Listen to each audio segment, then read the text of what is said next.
भारत निवडणूक आयोग, कर्नाटक राज्य निवडणूक आयोग, बेळगाव जिल्हा परिषद आणि शिक्षण विभागाच्या संयुक्त विद्यमाने विशेष संक्षिप्त पुनरावलोकन SIR जनजागृती अभियानांतर्गत सोमवारी बेळगावात विद्यार्थ्यांनी जनजागृती रॅली काढली.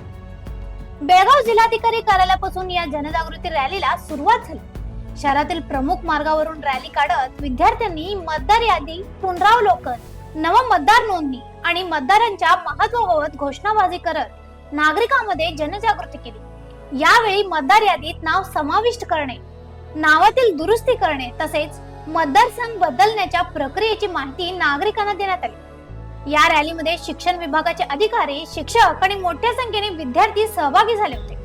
लोकशाही बळकट करण्यासाठी प्रत्येक पात्र नागरिकाने मतदार म्हणून नोंदणी करावी असे आवाहन यावेळी करण्यात आले. विशेष संक्षिप्त पुनरावलोकन मोहीम यशस्वी करण्यासाठी सर्वसामान्य नागरिकांनी सहकार्य करावे असे आवाहनही संबंधित अधिकाऱ्यांनी केले. मतदार नोंदणी आणि मतदार यादी पुनरावलोकन बाबत जनजागृती निर्माण करून लोकशाही प्रक्रियेत अधिकाधिक नागरिकांचा सहभाग वाढवण्याच्या उद्देशाने ही जनजागृती रॅली आयोजित करण्यात आली आहे. अशा आणखी अपडेटसाठी फॉलो करा व्हॉइस ऑफ अनुग्रामला.